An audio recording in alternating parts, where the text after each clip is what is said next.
Welcome to Frontier by Starlight, a Western novel. Written by Ken Cannon. Narrated by Richard Pulsifer. Copyright 2023 by BrooksAudiobooks.com and Shadowplay Communications, LLC. All rights reserved. No portion of this book may be reproduced in any form without written permission from the publisher or author. Visit BrooksAudiobooks.com for updates on the availability of new books and a special free offer. Chapter 1. When Vienna Florentino stepped off the train in New Mexico, it was close to midnight. Her initial impression was of a vast, dark area of chilly, windy emptiness that was unfamiliar and silent, extending out beneath the bright, blinking white stars. "Miss, there's nobody here to meet you," the conductor said rather nervously. "I wired my brother," she replied. "Perhaps he grew tired of waiting due to the train being so late. He will be here soon, but if he does not arrive, can I find a hotel?" "There are places to stay. Ask the station agent to show you. If you'll excuse me, this is not a place for a lady like you to be alone at night. It's a rough little town, mostly filled with Mexicans, miners, and cowboys. They often carouse. Furthermore, the revolution across the border has stirred up some excitement along the line. Miss, I suppose it's safe enough if you—" "Thank you, I'm not afraid at all." As the train began to move away, Miss Florentino walked towards the dimly lit station. As she was about to enter, she encountered a Mexican with a sombrero covering his face and a blanket draped over his shoulders. "Is there anyone here to meet Miss Florentino?" she asked. "No sabe, senora," he responded from under the blanket and shuffled away into the shadows. She entered the deserted waiting room. An oil lamp emitted a thick yellow light. The ticket window was open, and through it she saw that there was no agent or operator in the small compartment. A telegraph machine clicked faintly. Vienna Florentino stood tapping a shapely foot on the floor, and with some amusement she contrasted her reception in El Cajon with her current situation.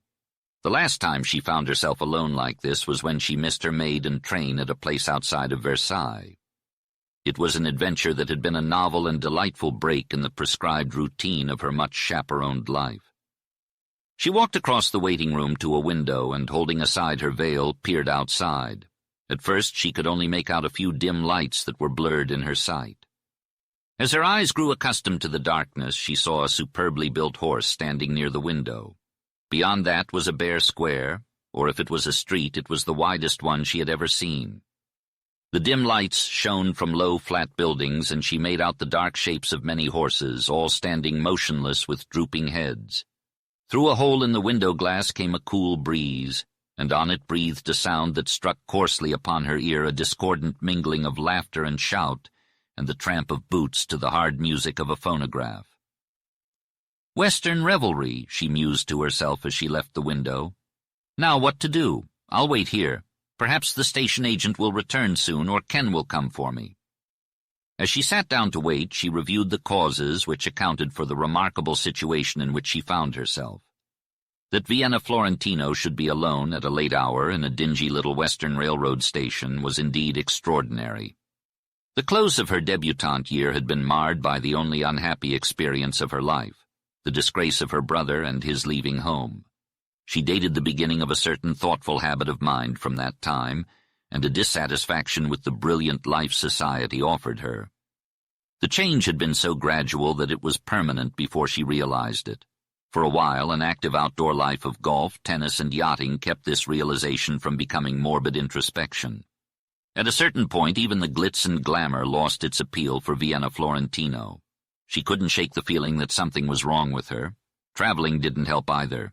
She had been restless for months, feeling like her position, wealth, and popularity just didn't cut it anymore. She had grown out of her girlhood fantasies and had become a worldly woman. She continued to put on a show, but deep down she knew that her luxurious lifestyle lacked significance. She had moments where she felt a future rebellion brewing within her. One particular night at the opera, she was struck by the scenery of a vast, lonely landscape under a sky full of stars. It brought her an unexplainable sense of peace, but when the scene changed, she lost it and became irritated. She glanced around at the glittering boxes filled with the wealthy, cultured, and beautiful people who represented her world. Vienna was a part of it, but she didn't feel natural or true to herself. She wondered if there was a way for these people to be different, but she couldn't quite put her finger on what she wanted them to be. If they were different, they wouldn't belong in that world. Despite this, she couldn't help but feel that something was missing. As she sat among the polished, imperturbable men who sought only to please her, Vienna suddenly realized that she would marry one of them if she did not revolt. A great weariness washed over her, an icy, sickening sense that life had become dull and uninspiring. She was tired of the fashionable society she found herself in, tired of being feted, admired, loved, followed, and importuned. She longed for something more, something real. In the distance she glimpsed boldly painted stage scenery that stirred her soul. The rugged beauty of nature called to her, and she knew that she needed to be alone, to find her real self. She thought of visiting her brother who had gone west to cast his fortune with the cattlemen. When she calmly announced her intention of going out west, her mother was consternated, and her father was reminded of the black sheep of the family. He forbade her from going, but Vienna stood her ground, reminding them that she was 24 and her own mistress. She had never exhibited such will before. As luck would have it, she had friends who were on the eve of starting for California, and she made a quick decision to travel with them. She was tired of people, tired of houses, noise, ostentation, and luxury.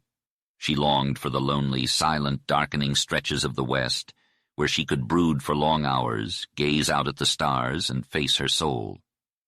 She had ultimately triumphed, concealing her true emotions throughout the journey. Her decision to visit her brother was made in haste, leaving her no time to inform him of her plans. Instead, she sent telegrams from both New York and Chicago, the latter due to her companion's illness causing a delay.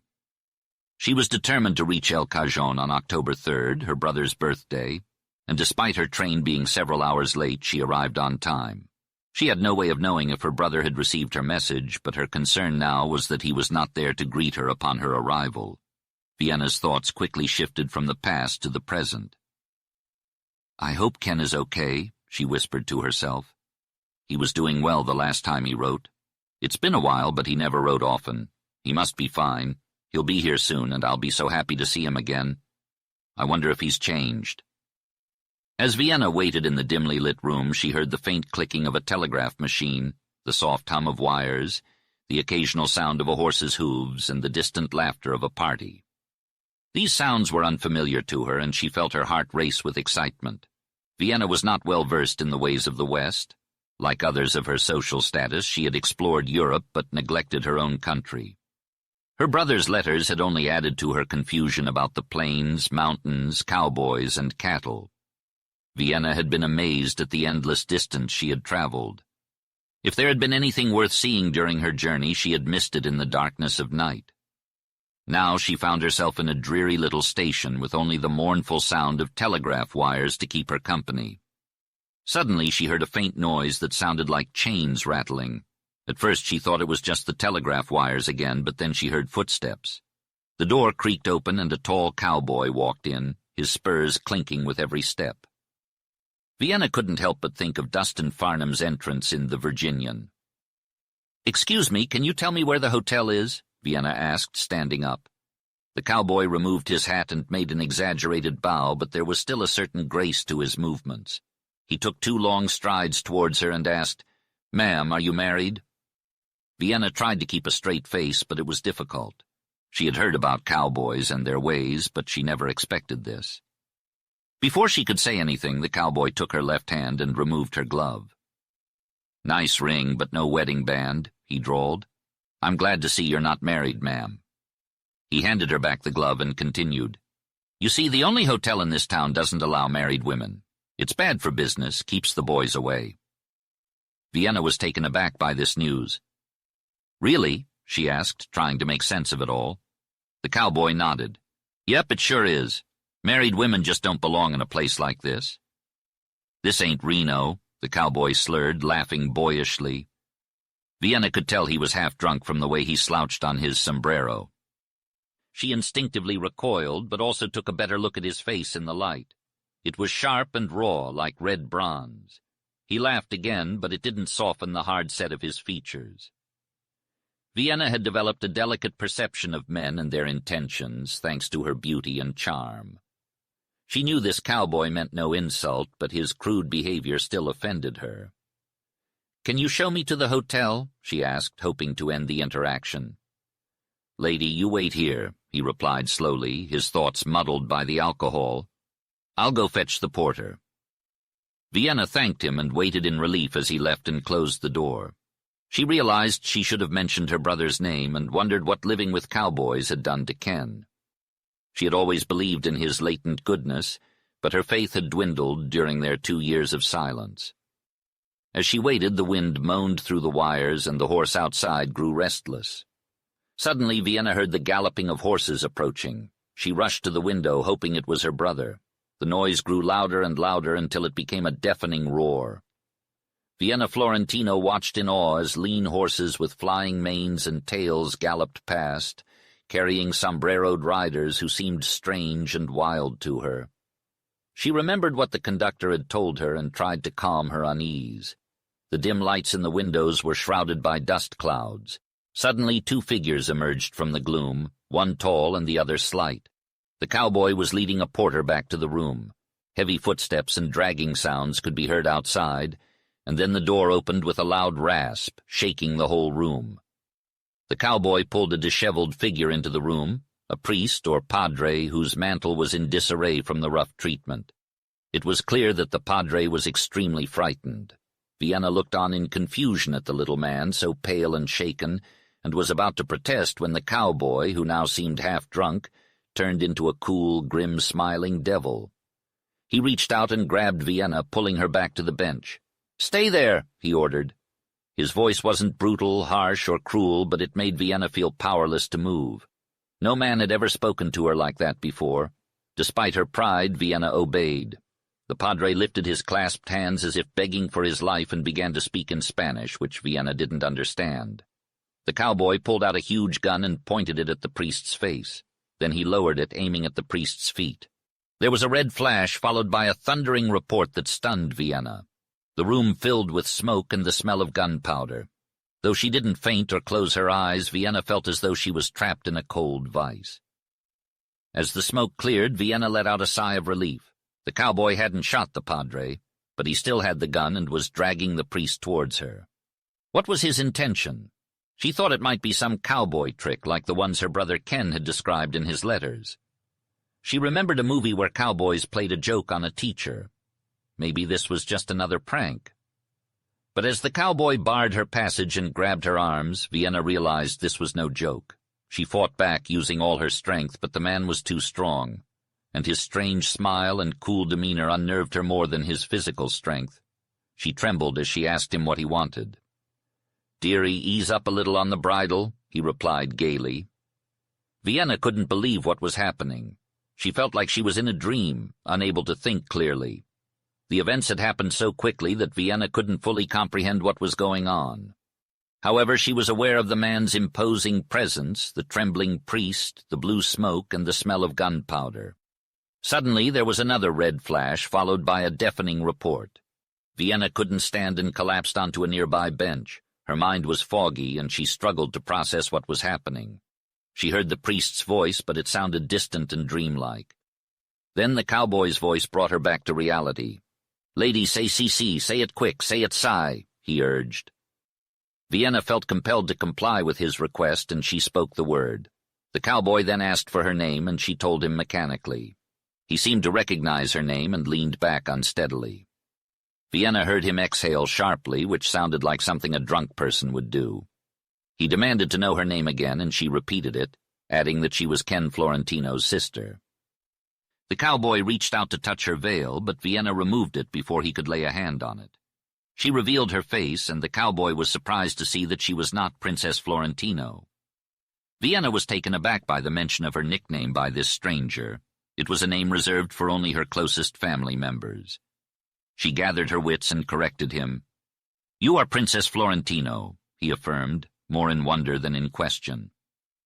Vienna turned to face the man standing before her. "Yes, I am," she replied. He quickly holstered his gun and said, "Well, I reckon we won't go on with it then." "With what, sir? And why did you force me to say si to this priest?" Vienna demanded.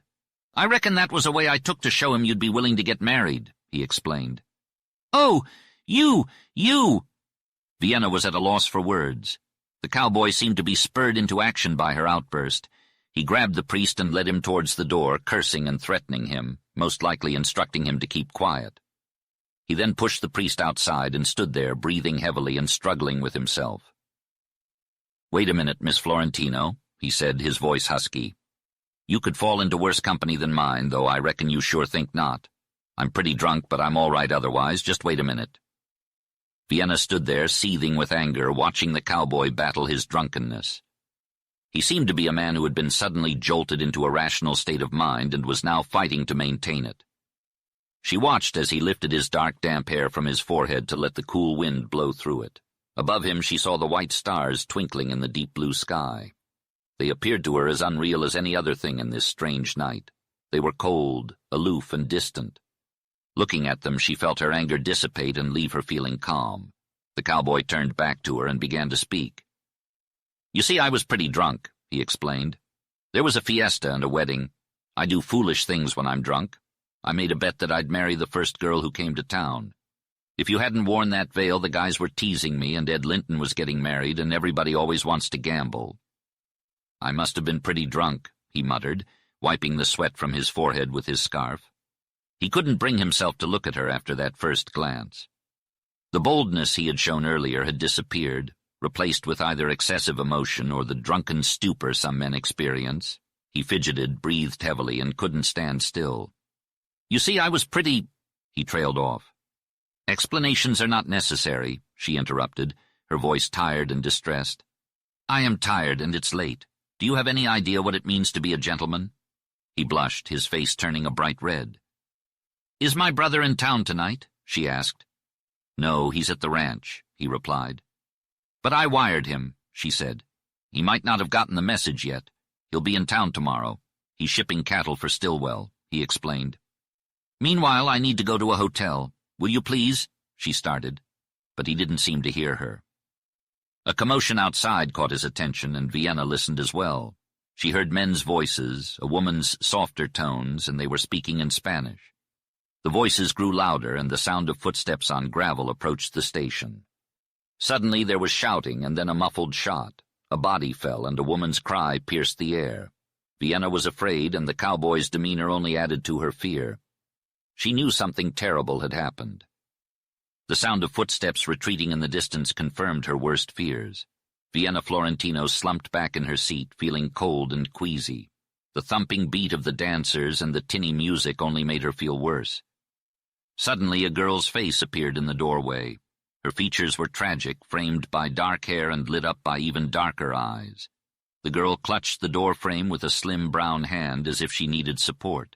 She wore gaudy clothes, with a long black scarf accentuating her outfit. "Senor Jean!" the girl exclaimed, relief breaking through her fear. "Bonita!"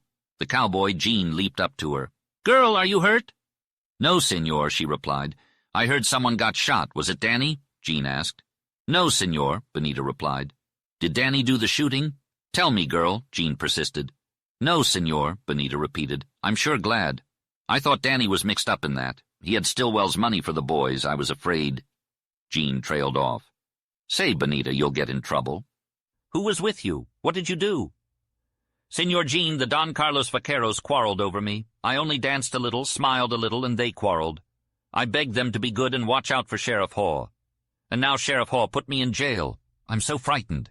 He tried to make a little love to Bonita once, and now he hates me like he hates Senor Jean.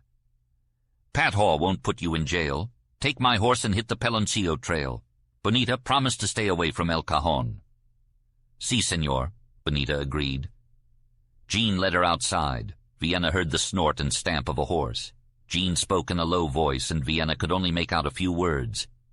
"Stirrups, wait, out of town, mountain, trail, now ride." There was a moment of silence, then the pounding of hooves and the sound of gravel. Vienna caught a glimpse of a big dark horse running into the open space. She saw Bonita's scarf and hair whipping in the wind, her small form low in the saddle. The silhouette of the horse stood out in black against the faint lights. Its flight was magnificent and untamed. The cowboy appeared once more in the doorway. "Miss Florentino, we ought to leave now. Things ain't been good here, and there's a train coming." She rushed outside, too scared to look behind or to either side. Her guide walked quickly, and she had to run to keep up with him. A jumble of emotions filled her. She had a peculiar feeling about the towering figure next to her, who only made noise with his spurs. She felt the breeze on her face and saw the bright stars. Were they really blinking, or was it just her imagination? She had a strange thought that she had seen these stars before, in another life.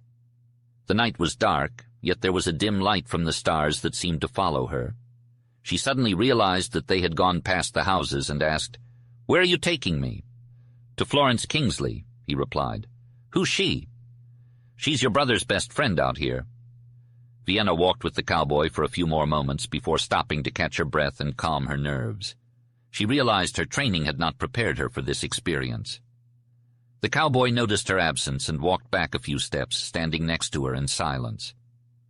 "It's so dark and lonely," she murmured. "How can I trust you? What guarantee do I have that you won't harm me?" He replied, "None, Miss Florentino, except that I've seen your face." Chapter 2. With that one response, Vienna gained the confidence to continue her journey with the cowboy. Despite her initial reservations, she felt a newfound trust in him. The two of them rode on through the rugged terrain, their horses pounding the ground with each stride. They encountered various obstacles along the way, but the cowboy's expertise and Vienna's determination kept them moving forward. As they rode, they shared stories of their pasts and dreams for the future. Eventually, they arrived at their destination, exhausted but victorious. The experience had brought them closer together, and Vienna knew that she had made the right choice in trusting the cowboy. In that moment, Vienna didn't even register what the cowboy had said.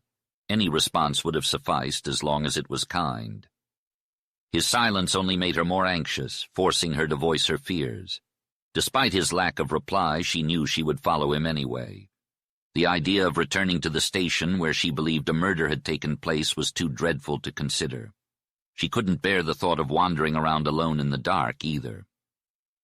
As they continued walking into the windy darkness, Vienna was relieved that he had finally spoken, but also realized that he had yet to prove himself. She felt a renewed sense of pride, as if she should scorn to even think about such a man. However, Vienna couldn't help but acknowledge that she was experiencing feelings she had never felt before.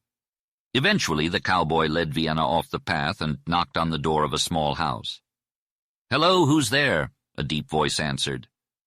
"Jean Norris," said the cowboy. "Call Florence quick." Footsteps could be heard, followed by a tap on a door and voices. Vienna overheard a woman exclaim, "Jean, you're here when there's a dance in town. Something wrong out on the range?" A light shone brightly through a window, and soon after a woman holding a lamp opened the door. "Jean, Al's not—" "Al is all right," interrupted the cowboy. At that moment, Vienna was struck by two sensations: wonder at the alarm and love in the woman's voice, and relief at being in the company of a friend of her brother's. "It's Al's sister who came on tonight's train," the cowboy explained. "I was at the station and I brought her to you," said Norris as Vienna stepped out of the shadows. Florence Kingsley was shocked beyond belief. "You're not really Princess Florentino," she exclaimed, almost dropping the lamp in her hand. Vienna replied, "Yes, I am really she. My train was late, and for some reason Ken did not meet me. Mr. Norris saw fit to bring me to you instead of taking me to a hotel." Florence welcomed Vienna warmly and invited her in, surprised that Al had not mentioned her arrival. The cowboy who came in with Vienna's satchel had to stoop to enter the door, and once inside he seemed to fill the room. Vienna saw a young woman with a friendly smile and fair hair hanging down over her dressing gown. Florence noticed that Vienna looked pale and tired. "You must be tired. What a long wait you had at the station. That station is lonely at night. If I had known you were coming— Indeed, you are very pale. Are you ill?" she asked. Vienna replied, "No, only I am very tired. Traveling so far by rail is harder than I imagined. I did have rather a long wait after arriving at the station, but I can't say that it was lonely." Florence searched Vienna's face with keen eyes and then took a long, significant look at the silent Norris. She closed a door leading into another room and lowered her voice, asking, "Miss Florentino, what has happened?" Vienna replied, "I do not wish to recall all that has happened. I'd rather have met a hostile Apache than a cowboy. Ken said to Florence. "Don't tell Al that," Florence cried, pulling Norris close to the light. "Gene, you're drunk." "I was pretty drunk," he replied, hanging his head. "Oh, what have you done?" "Now see here, Flo, I don't want to know, I'd tell it. Gene, aren't you ever going to learn decency? Aren't you ever going to stop drinking? You'll lose all your friends. Stillwell has stuck to you. Al's been your best friend. Molly and I have pleaded with you, and now you've gone and done God knows what." "What do women want to wear veils for?" he growled. "I'd have known her but for that veil. And you wouldn't have insulted her, but you would the next girl who came along. Gene, you are hopeless. Now you get out of here and don't ever come back." "Flo," he entreated, "I mean it." "I reckon then I'll come back tomorrow and take my medicine," he replied. "Don't you dare," she cried. Norris went out and closed the door. "Miss Florentino, you don't know how this hurts me," said Florence. "What you must think of us. It's so unlucky that you should have had this happen right at first. Now maybe you won't have the heart to stay. Oh, I've known more than one Eastern girl to go home without ever learning what we really are cut here. Miss Florentino, Gene Norris is a fiend when he's drunk. All the same, I know whatever he did, he meant no shame to you. Come now, don't think about it again tonight." She took up the lamp and led Vienna into a little room. "This is out west," she went on, smiling as she indicated the few furnishings. "But you can rest. You're perfectly safe." "Can I help you undress? Is there anything I can do for you?" asked a kind voice. Vienna replied, "Thank you, but I can manage." With that, the person left, telling Vienna to forget what happened and focus on the surprise she would give her brother tomorrow. Vienna noticed that it was past 2 o'clock when she looked at her watch. She felt exhausted and could barely move, but her mind was racing. Memories of the train, being lost, pounding hooves, and her brother's face from 5 years ago flooded her thoughts. She also remembered a long line of lights, the jingle of silver spurs, and the darkness of the night. She recalled the gloomy station, the shadowy Mexican, and the empty room with dim lights across the square. The sound of dancers and discordant music echoed in her mind, followed by the entrance of a cowboy. She couldn't remember his appearance or what he had done. One moment he seemed cool and devilish, and the next his physical being was vague as outlines in a dream. The white face of the padre flashed into her thoughts, bringing with it a dull, half-blind state of mind. Memories of strange voices, furious men, a deadened report, a mortal pain, and a woman's cry followed. Vienna gazed at the girl's tragic eyes, wild with fear as the big horse bolted into the darkness. A silent cowboy followed, his dark figure stalking through the night. The white stars above seemed to look down remorselessly. The memory of that scene washed over Vienna repeatedly, but eventually faded, leaving her feeling adrift. The room was pitch black and the silence was suffocating. It was as if she had been transported to another world. Thoughts of her fair-haired friend Florence and her brother Ken drifted through her mind, and eventually she drifted off to sleep. When she woke up, the room was bathed in sunlight and a cool breeze blew across the bed. She lazily contemplated the mud walls of her small room before remembering where she was and how she had gotten there. The shock of the previous night hit her again, and disgust overwhelmed her. She felt contaminated. Vienna had never experienced such emotions before, but she exercised her self-control and managed to compose herself. Her life had always been tranquil, luxurious, and uneventful. She could barely remember the last time she had to control her emotions. As she was about to inquire about her brother, a voice stopped her in her tracks. As she stepped outside, she recognized Miss Kingsley's voice and noticed a sharpness to it that she hadn't heard before. "So you came back, did you? Well, you don't look very proud of yourself this morning. Gene Norris, you look like a coyote." "Say, Flo, if I am a coyote, I'm not going to sneak," he responded. "What did you come for?" "I said I was coming round to take my medicine." "Meaning you'll not run from Al Florentino? Gene, your skull is as thick as an old cow's. Al will never know anything about what you did to his sister unless you tell him. And if you do that, he'll shoot you. She won't give you away. She's a thoroughbred. Why, she was so white last night I thought she'd drop at my feet, but she never blinked an eyelash. I'm a woman, Gene Norris, and if I couldn't feel like Miss Florentino, I know how awful an ordeal she must have had. Why, she's one of the most beautiful, the most sought-after, the most exclusive women in New York City. There's a crowd of millionaires and lords and dukes after her. How terrible it'd be for a woman like her to be kissed by a drunken cowpuncher. I say it. Flo, I never insulted her that way, Norris interrupted. It was worse then? She asked sharply. I made a bet that I'd marry the first girl who came to town. I was on the watch and pretty drunk. When she came, well, I got Padre Marcos and tried to bully her into marrying me. Oh, Lord, Florence gasped. It's worse than I feared. Jean, Al will kill you. That'll be a good thing, the cowboy replied dejectedly. Jean Norris, it certainly would unless you turn over a new leaf, Florence retorted. But don't be a fool. Here she became earnest and appealing. Go away, Jean. Go join the rebels across the border. You're always threatening that. Don't hang around here and risk getting Al all riled up. He'd kill you just like you'd kill a man for insulting your sister. Don't go causing any trouble for Al. That would only bring grief to her, Jean, Flo warned. Vienna couldn't help but overhear their conversation, and it upset her. She tried to tune it out, but it was no use. Flo, you can't see this from a man's perspective, Jean responded calmly. I'll stay and face the consequences. Jean, I could swear at you or any other stubborn cowboy. Listen, my brother-in-law Jack overheard some of our conversation last night. He doesn't like you. I'm afraid he'll tell Al. Please, for the love of God, go downtown and shut him up and yourself up, too. Just then, Vienna heard Flo enter the house and knock on the door. Miss Florentino, are you awake? She called softly. Awake and dressed, Miss Kingsley. Come in, Vienna replied. You look so different. I'm glad you got some rest. Let's have breakfast and get ready to meet your brother, Flo said cheerfully. Wait, please, I overheard your conversation with Mr. Norris. It was unavoidable, but I need to speak with him. Can you ask him to come into the parlor for a moment? Vienna requested. Of course, Flo replied quickly, giving Vienna a meaningful look as she left the room. Make him keep his mouth shut. After a few moments, Vienna heard slow footsteps outside the front door. The door opened and Norris stood there, bareheaded in the sunlight. Vienna couldn't help but notice his embroidered buckskin vest, red scarf, bright leather wristbands, wide silver-buckled belt, and chaps. She quickly scanned his face but didn't recognize him. His presence made her feel uneasy and rebellious. Vienna couldn't quite understand why she was drawn to this rugged, dark-skinned man before her. Mr. Norris, will you please come in? She finally asked after a long pause. I don't reckon so, he gruffly replied. His hopeless tone indicated that he knew he wasn't good enough to be in her presence, and he either didn't care or cared too much.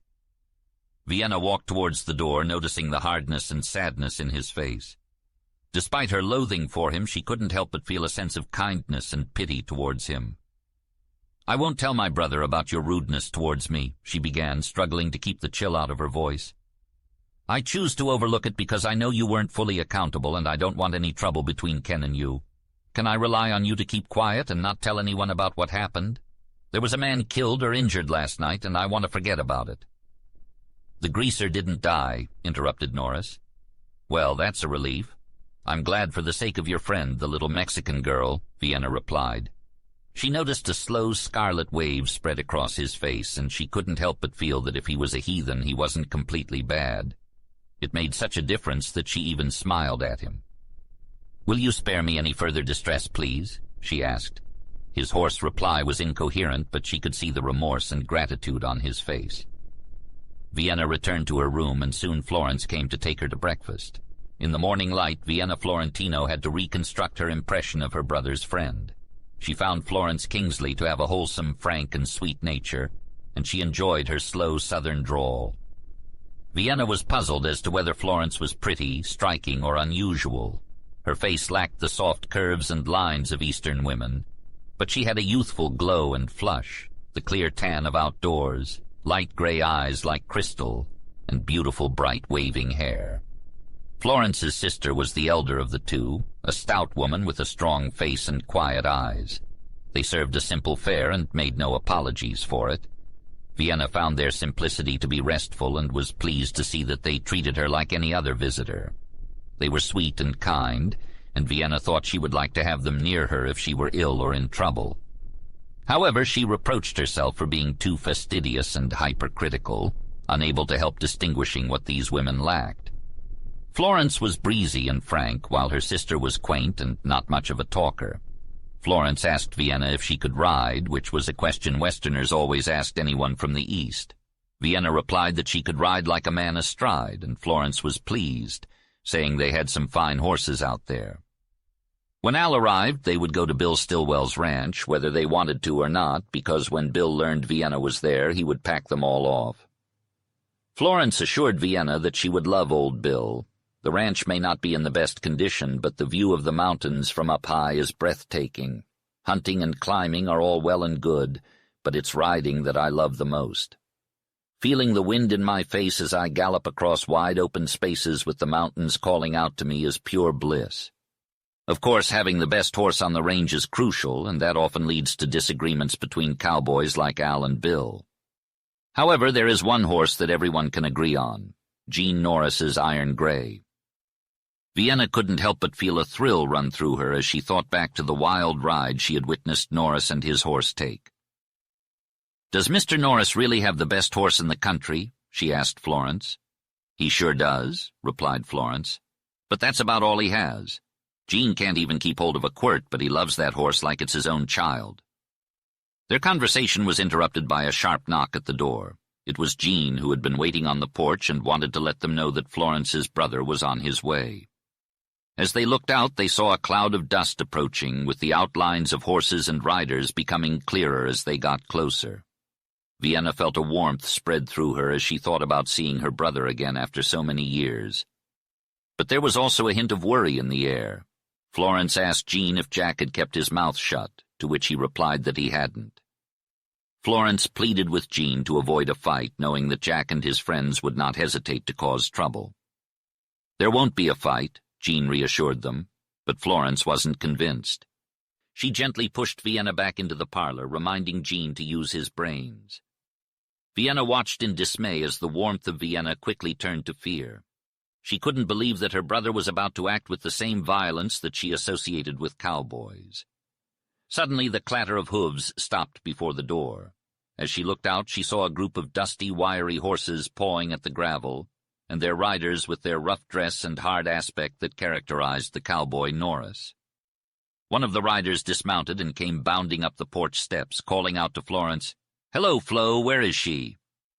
Florence stepped aside, and he caught sight of Vienna, jumping at her with excitement. Although she hardly recognized him, the warm flash of blue eyes was familiar, and he threw his arms around her, holding her off and looking searchingly at her. Before he could say anything, Florence interrupted, "Al, I think you'd better stop the wrangling out there." He suddenly appeared to hear the loud voices from the street, and releasing Vienna, he said, "By George, I forgot, Flo. There is a little business to see to. Keep my sister in here, please, and don't be fussed up now." He went out on the porch and called to his men, "Shut off your wind, Jack. And you too, Blaze. I didn't want you fellows to come here, but as you would come, you've got to shut up. This is my business." Vienna watched in alarm as he turned to Norris, who was sitting on the fence. "Hello, Norris," he said. Vienna couldn't help but feel uneasy at the greeting and the tone of his voice. Norris leisurely got up and advanced to the porch, drawling, "Hello, Florentino." "Hey, Norris, were you drunk again last night?" asked Al. Norris replied, "If you really want to know, then yes, I was pretty drunk." Norris's response showed that he was in control of himself and the situation. There was a brief silence until Al spoke up. "Listen, Norris, here's the situation. Everyone in town is saying that you insulted my sister last night when you met her at the station. Jack and the other boys are after you, but this is my problem. I didn't bring them here. They want to see you make things right, or else they think you're on the wrong path, drinking and all. But Bill and I still believe you're a good man. We've never known you to lie. So what do you have to say for yourself?" Norris drawled, "No one is saying that I'm a liar, right?" Al confirmed, "No, that's not it." Norris continued, "Well, I was pretty drunk last night, but not so drunk that I can't remember what I did. I told Pat Haw this morning when he asked, and that's saying something considering how I feel about Pat. Anyway, I found Miss Florentino waiting alone at the station. She had a veil on, but I knew she was a lady. I think she was taken aback by my gallantry, but that's just my guess." At this point, Vienna, who had been listening in, couldn't hold back anymore and stepped out onto the porch. She said, "Gentlemen, I'm new to these Western ways, but I think you have the wrong idea about Mr. Norris. I want to correct this mistake in fairness to him." He was a bit brusque and unusual when he approached me last night, but now I comprehend that it was due to his chivalry. He was a tad impetuous and emotional in his desire to safeguard me, and it wasn't evident if he intended to protect me just for that night or for all time. However, I'm pleased to say that he didn't utter a single dishonorable word to me. Additionally, he escorted me safely to Miss Kingsley's residence. Chapter 3. Vienna returned to the small parlor with her brother, whom she had barely recognized.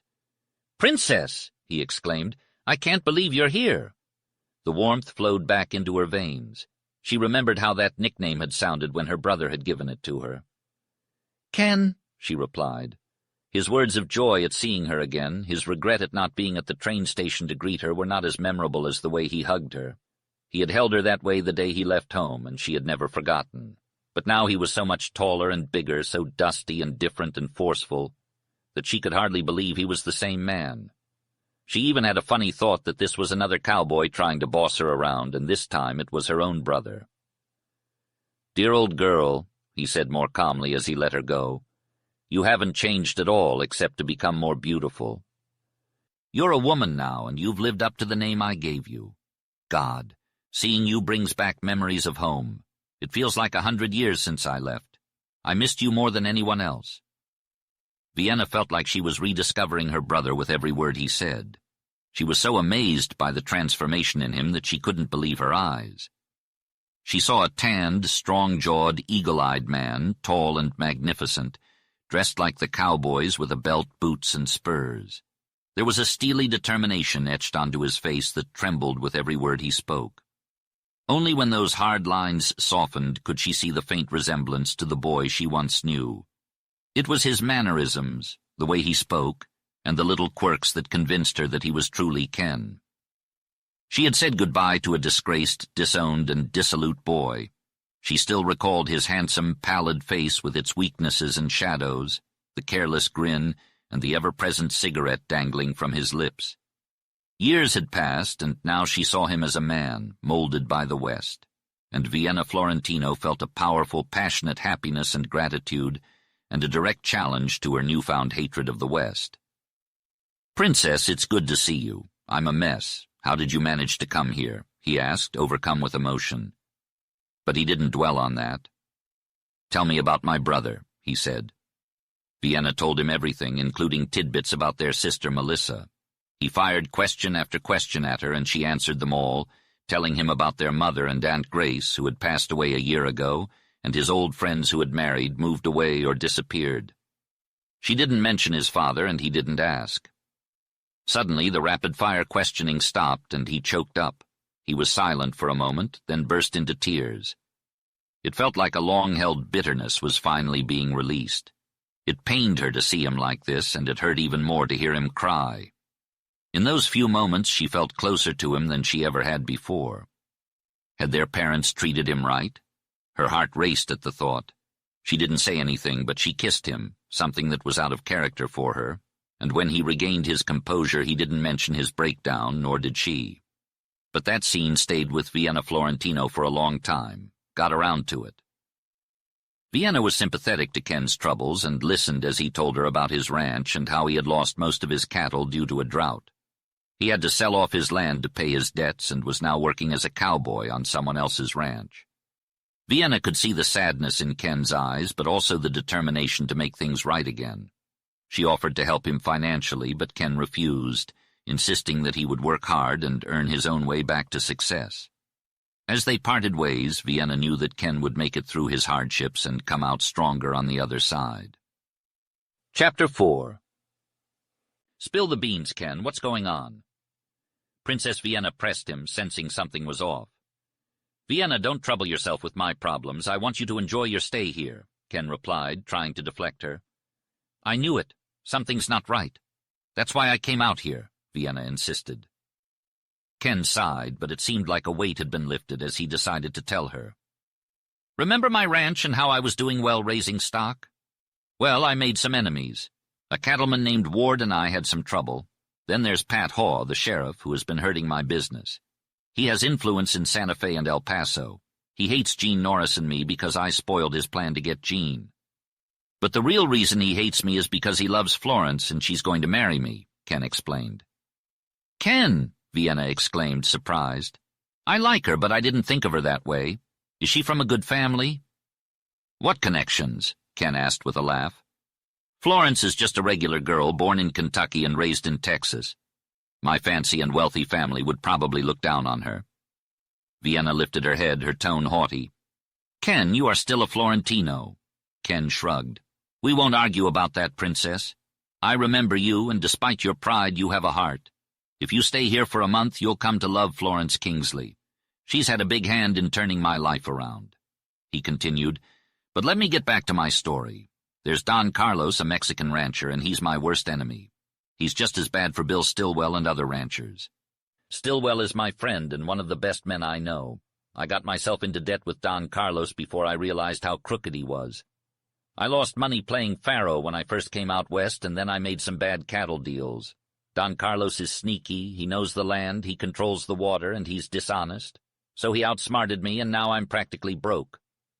He hasn't taken over my ranch yet, but it's only a matter of time with the lawsuits in Santa Fe. Right now I have a few hundred head of cattle grazing on Stillwell's land, and I'm his foreman. Foreman? Vienna asked. Ken nodded. Just the boss of Stillwell's cowboys, and I'm happy to have the job. Vienna felt a burning inside her. She struggled to keep her composure, realizing how sheltered her life had been. Can't you get your property back? She asked. How much do you owe? $10,000 would clear my debt and give me a fresh start, Ken replied. But sis, that's a lot of money in this country, and I can't come up with it. Stillwell's even worse off than I am, Ken lamented. Vienna walked over to him and placed her hands on his shoulders. We can't be in debt, she stated firmly. Ken looked at her with surprise, as if her words had triggered a memory. Then he grinned. You're quite the bossy one, aren't you? I almost forgot who my beautiful sister really is. You're not seriously suggesting that I take money from you, are you? I am, Vienna replied without hesitation. Ken shook his head.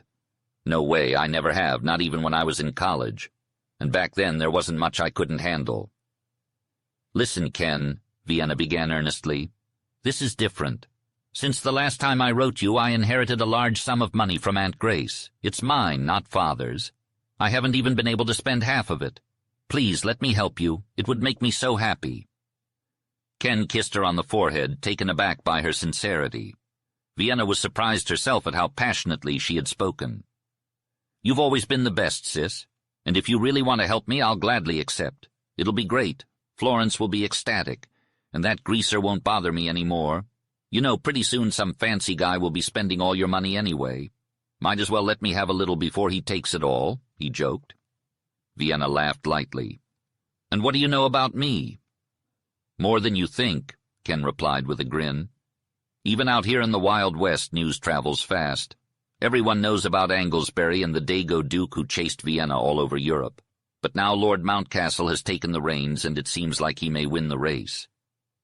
Vienna detected a hint of scorn in his speech and a flame in his eyes.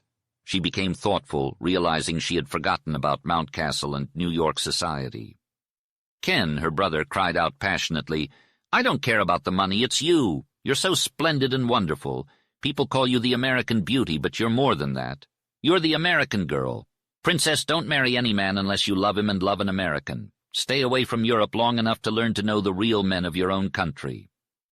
Vienna replied, Ken, I'm afraid there aren't always real men and real love for American girls in international marriages. But Melissa knows this. It'll be her choice. She'll be miserable if she marries Anglesbury. It'll serve her right, declared Ken. Melissa was always crazy for glitter, adulation, and fame. I'll bet she never saw more of Anglesbury than the golden ribbons on his chest. Vienna was surprised that Ken knew about her. Way out here, he explained. I told Florence about you and gave her a picture of you. And of course, being a woman, she showed the picture and talked. She's in love with you. Occasionally, my dear sister, we receive New York papers out here, and we are able to read and keep up with the happenings. You may not be aware that you and your high society friends are subjects of intense interest in the United States, particularly in the West. The papers are filled with stories about you, and perhaps even some things that you never did. That Mr. Norris knew too, he said.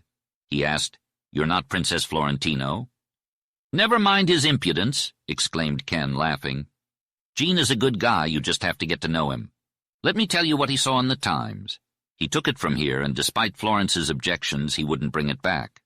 It was a picture of you in a riding outfit with your blue ribbon horse, white stockings, remember? It was taken in Newport. Well, Norris tacked the picture up in his bunkhouse and named his horse Princess. All of the cowboys knew about it. They would see the picture and tease him relentlessly, but he didn't care. One day I happened to visit him and found him recovering from a wild night. I saw the picture too, and I said to him, 'Gene, if my sister knew you were a drunkard, she wouldn't be proud of having her picture hanging up in your room.' Princess, he didn't touch a drop for a month, and when he did start drinking again, he took the picture down and never put it back up." Vienna smiled at her brother's amusement, but she didn't respond. She simply couldn't adjust herself to these strange, free Western ways. Her brother had begged her to stay away from a materialistic and flashy marriage, but he not only allowed a cowboy to keep her picture in his room, but he also spoke of her and used her name in a temperance lecture. Vienna couldn't help but feel disgusted. She was saved from her brother's plan to reform Norris for a month by a series of events.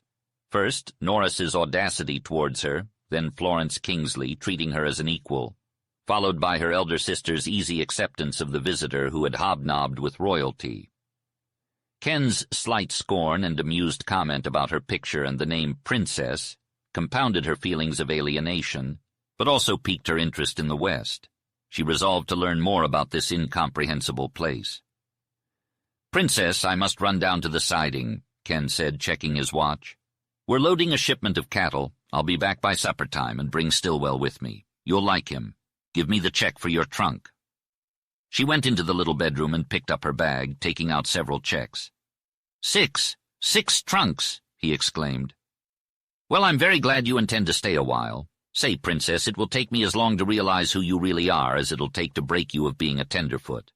I hope you packed a riding suit. If not, you'll have to wear trousers. You'll have to do that anyway when we go up in the mountains." "No," she protested. "You sure will, as Florence says." "We shall see about that. I don't know what's in the trunks. I never pack anything. My dear brother, what do I have maids for? How did it come that you didn't travel with a maid?" "I wanted to be alone, but don't you worry, I shall be able to look after myself. I dare say it will be good for me." She went to the gate with him. "What a shaggy, dusty horse. He's wild, too."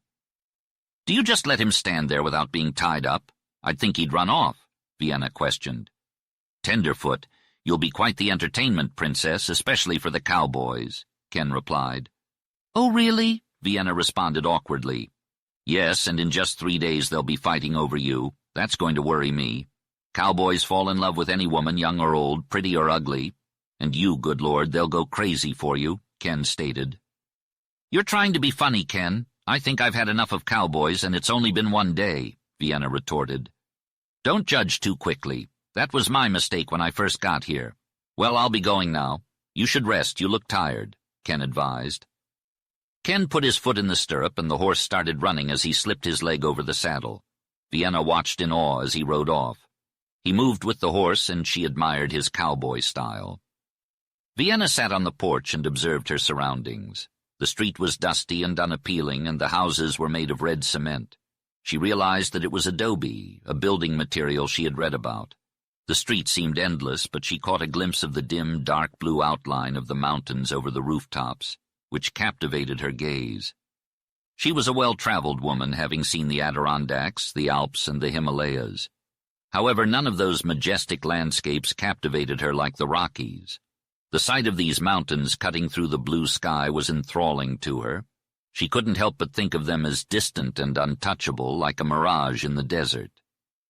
Exhausted from the journey, she went to her room to rest and ended up falling asleep. She was woken up by a knock on the door.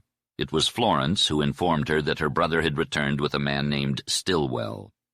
Vienna was introduced to Stillwell, a man who called himself the last of the cattlemen. He had lived in Texas and the Rockies his whole life. He greeted her with a booming voice and a handshake that almost crushed her hand.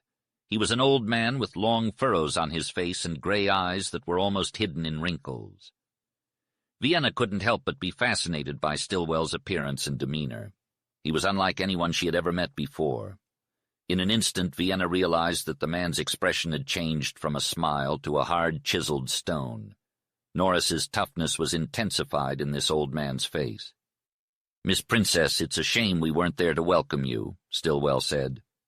"Al and I went to the post office and exchanged a few pleasantries. Those messages should have been sent to the ranch.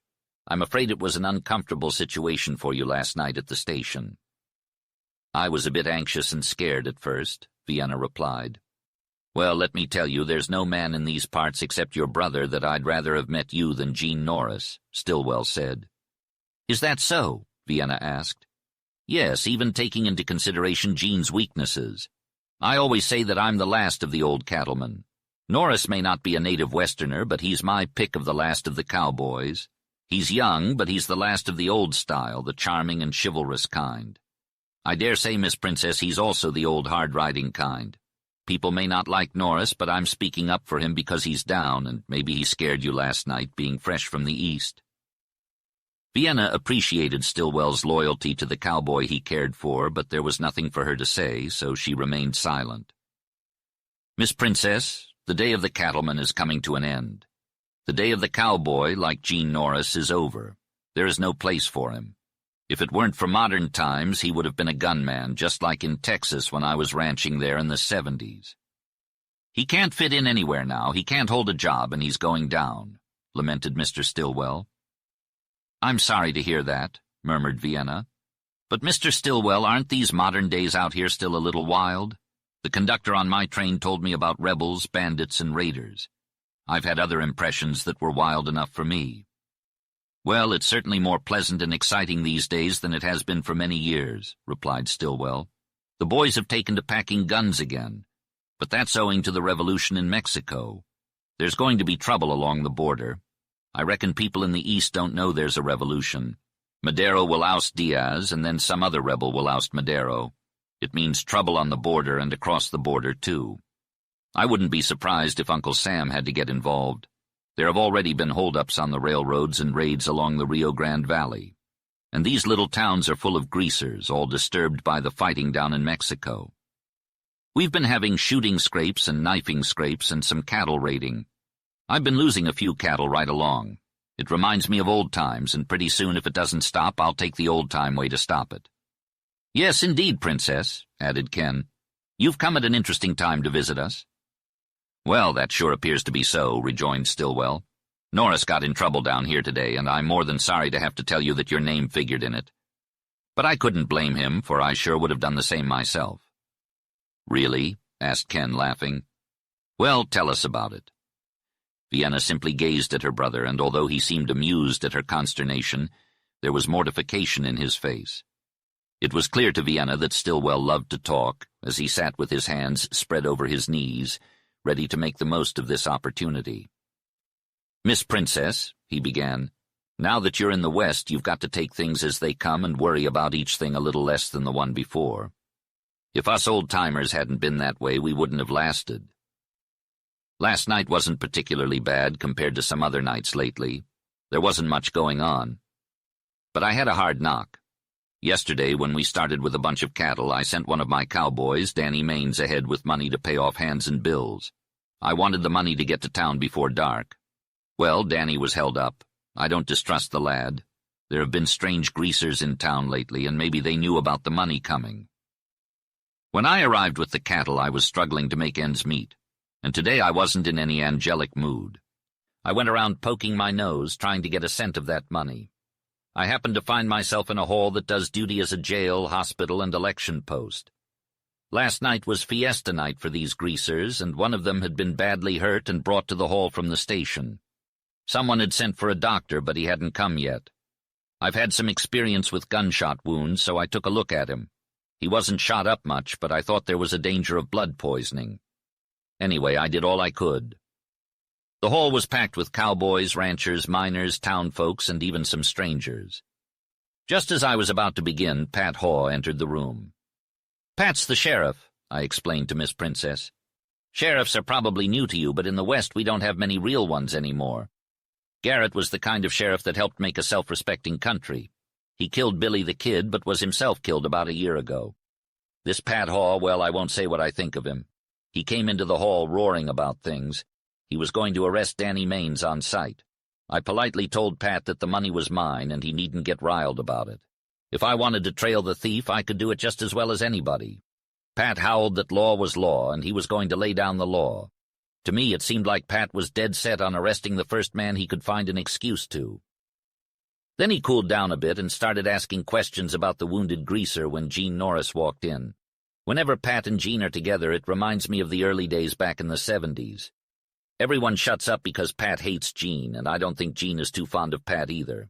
They're natural enemies, and the events here in El Cajon have only made things worse. "Hello, Norris. You're the feller I'm looking for," Pat said as Gene walked in. "Hey, Norris, you're looking at me like I owe you money," said Pat Norris, eyeing him with a sarcastic tone. "You seem to be in quite a hurry to get away from me." Pat went red at the jab, but he held his tongue. "Say, Norris, you think a lot of that fancy horse you've got with the big name?" "I sure do," replied Gene shortly. "Well, where is he?" "That's none of your business, Haw." "Oh, really? Well, I think I can make it my business. Norris, there were some strange happenings last night that you might know something about. Danny Maines took Stillwell's money, your roan horse is gone, that little Bonita girl is missing, and this greaser guy is almost gone, too. Now, considering you were up late and prowling around the station where this greaser was found, it's not unreasonable to think that you might know how he got hurt, is it?" Norris laughed coldly and rolled a cigarette, keeping his eyes fixed on Pat. "If I'd shot the greaser, it wouldn't have been such a sloppy job. I can arrest you on suspicion, Norris, but before I do that, I want some evidence. I want to find Danny Maines and that little greaser girl. I want to know what's happened to your horse. You've never lent him out before, and there aren't enough raiders across the border to steal him from you. It's all very suspicious." "You sure are a great detective, Haw. I wish you the best of luck," replied Norris. Pat was clearly agitated by Norris's nonchalant attitude and began to pace and swear. Then he had an idea. It was written all over his face as he pointed his finger in Norris's face. "You were drunk last night, weren't you?" Norris didn't flinch. "I met a lady on the train," he replied in a menacing tone. "You met Al Florentino's sister and you took her up to Kingsley's," accused Pat. "I'm going to go up there and ask this fine lady some questions, and if she's as tight-lipped as you, I'll haul her in," Pat Haw barked, his cowboy hat tilted back on his head. Gene Norris, who I expected to see fly off the handle like a bull in a china shop, surprised me with his calm demeanor. He was thinking hard before he spoke. "Pat, that's a foolish idea, and if you go through with it, you'll regret it for the rest of your life. There's no reason to scare Miss Florentino, and trying to arrest her would be a grave injustice that won't be tolerated in El Cajon. If you're angry with me, throw me in jail. I'll go. And if you want to hurt Al Florentino, do it like a man. Don't take your anger out on us by insulting a lady who's come here for a visit. We're bad enough without stooping to the level of those greasers." It was a long conversation for Gene, and I was as surprised as everyone else. It was strange to see Gene, who usually had a fiery temper, talking so softly to the red-eyed sheriff. Pat looked like a devilishly gleeful coyote, and if something about Gene hadn't held me back, I might have jumped in myself. It was clear to me and the others who talked about it later that Pat Haw had forgotten about the law and the officer in the man, consumed by his hatred. "I'm going, and I'm going right now," Pat shouted, and afterward you could hear a clock ticking a mile away. Norris seemed to be choking, bewildered by the idea of Haw confronting Miss Florentino. "And think about who she is, man. It's Miss Florentino. Even if you were crazy or drunk, you couldn't do it," Norris burst out finally. "Couldn't I? Well, I'll show you real quick. I don't care who she is," Pat replied, his eyes flashing with malice. "I've heard of those fancy Eastern women, but they ain't all that great." Suddenly Haw stopped talking and went for his gun, his face turning from red to green. Stillwell paused to catch his breath and wiped his sweaty brow. His rough face softened, and he smiled as he continued his story. "Then, Miss Princess, something amazing happened. Norris took Pat's gun away and threw it on the ground. It was the most beautiful thing I've ever seen, but it was over so quickly. Later, when the doctor came, he had another patient besides the wounded greaser. He said the new patient would need about 4 months to recover. Gene Norris had already hit the trail for the border." Chapter 5. The following morning, Vienna was woken up by her brother before dawn. The chilly air made her shiver, and in the dim light she had to search for matches and a lamp. Her usual lazy attitude disappeared with a splash of cold water. When Ken knocked on her door and informed her that he was leaving a pitcher of hot water outside, she replied, teeth chattering, "Thank you, but I don't need any now." However, she had to warm her numb fingers before she could fasten her hooks and buttons. After dressing, she noticed in the faint mirror that there were tinges of red in her cheeks. "Well, if I haven't got some color," she exclaimed. The dining room was where breakfast awaited her, and the sisters dined with her. Vienna swiftly caught the sense of brisk activity that seemed to be in the air.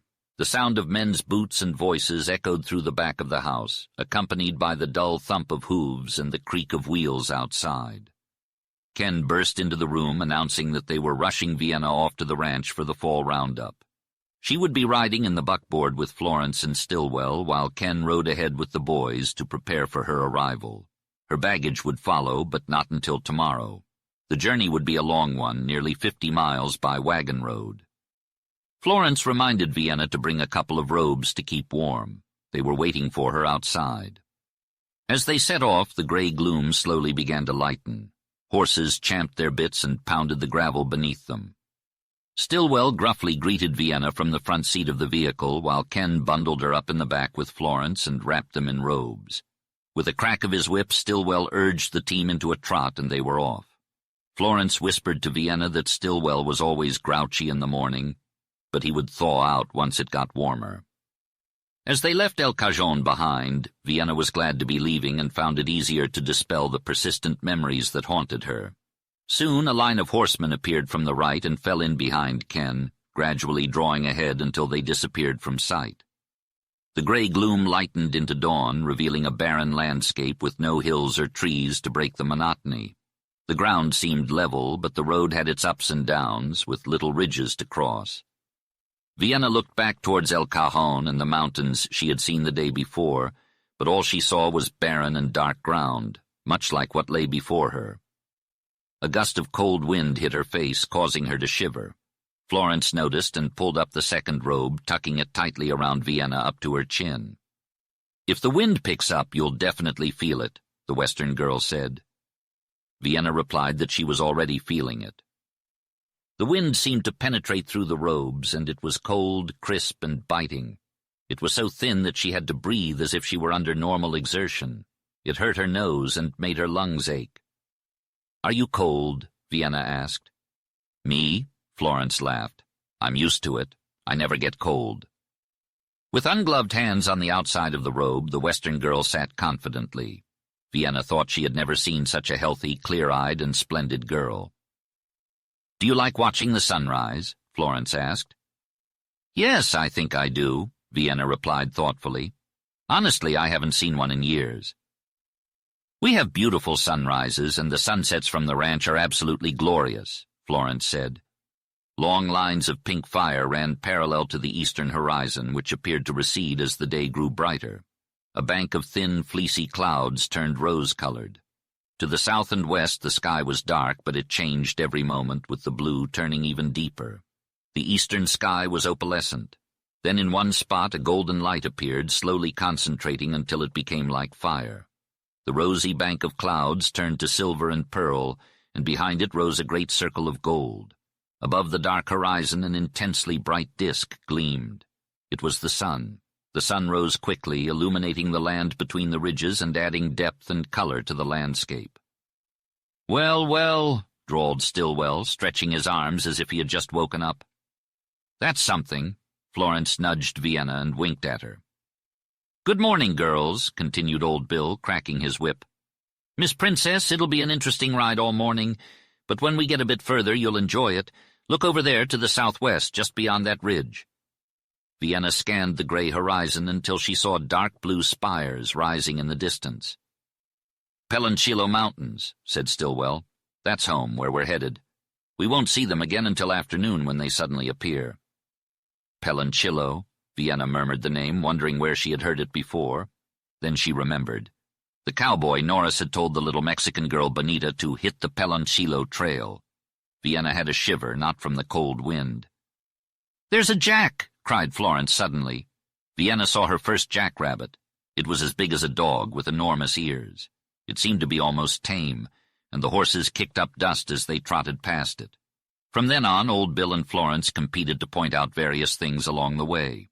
Coyotes scurrying into the brush, buzzards flapping over the carcass of a cow that had been stuck in a wash, strange little lizards running quickly across the road, cattle grazing in the hollows, adobe huts of Mexican herders, wild, shaggy horses with heads held high, watching from the gray ridges.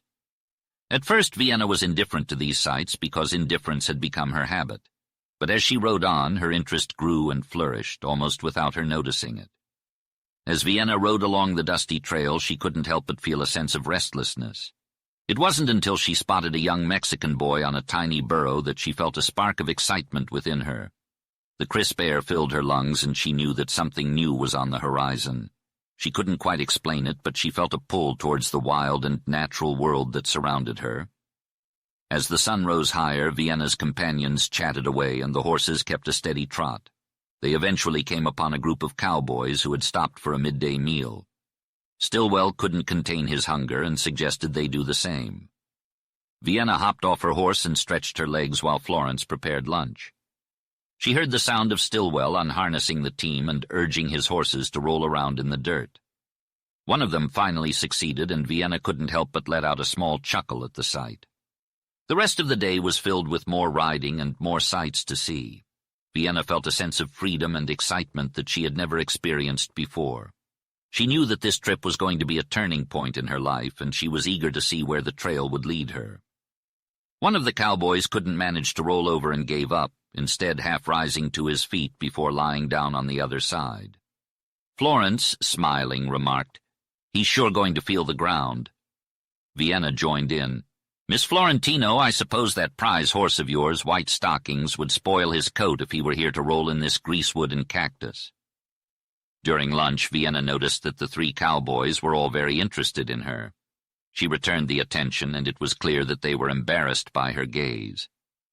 Although they were grown men, one of them even sporting white hair, they acted like boys caught in the act of stealing a forbidden look at a pretty girl. Florence remarked, "Cowboys are sure all flirts," but Vienna could see the merriment in her eyes. The cowboys heard her and were suddenly ashamed, hurrying to perform their tasks. Vienna didn't see where they were being bold, but they seemed stricken with conscious guilt. She recalled the appraising looks of critical English eyes, the impudent French stares, and the burning Spanish glances that any American girl had to face abroad. Compared to foreign eyes, the cowboys seemed like smiling, eager babies. "Haw, haw," laughed Stillwell. "Florence, you hit the nail on the head. Cowboys are all plumb flirts. I was wondering why them boys were noonin' here. This ain't no place to noon. Ain't no grazin' or wood worth burnin' or nothin'. Them boys just held up, threw the packs, and waited for us. It ain't so surprisin' for Booley and Ned, they're young and coltish, but Nell's there, why, he's old enough to be the paw of both you girls. It sure is amazin' strange." A silence ensued. The white-haired cowboy, Nels, fussed aimlessly over the campfire and then straightened up with a very red face. "Bill, you're a doggone liar," he said. "I ain't gonna be lumped in with Booley and Ned. Don't get me wrong, I love the ladies just as much as the next cowboy, but I ain't gonna go out of my way for 'em. I got enough riding to do as it is." "Hey, Bill, you see anything on the way out here with your sharp eyes?" Nels asked. "Nah, I ain't seen nothin'," Bill replied bluntly. His demeanor changed as Nels drew him aside to show him some horse tracks in the dirt. "Take a look at these tracks," Nels said, pointing at the large hoof prints. "You recognize the horse?"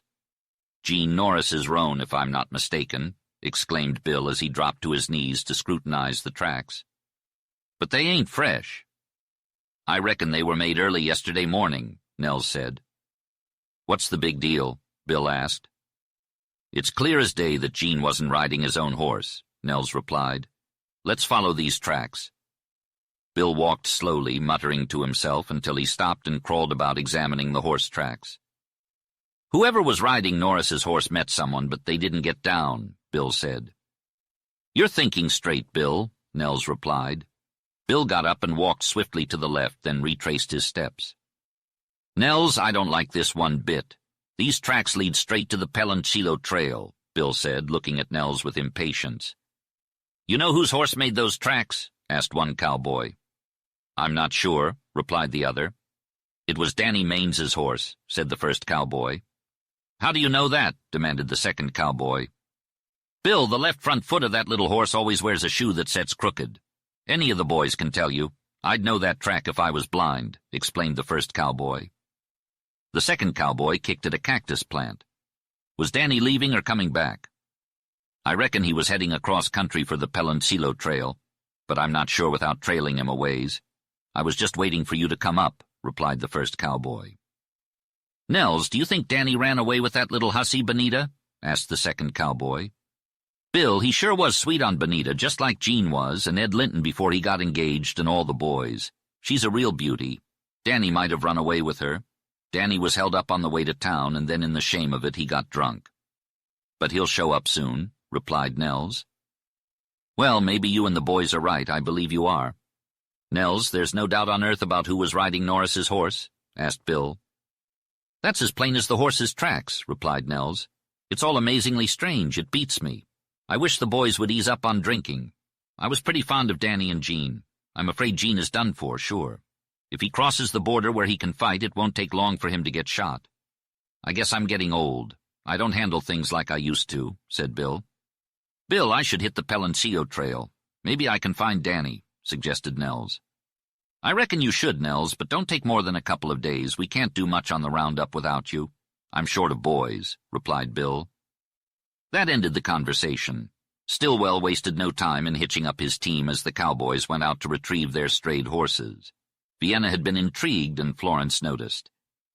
"Things happen, Miss Florentino," she said solemnly.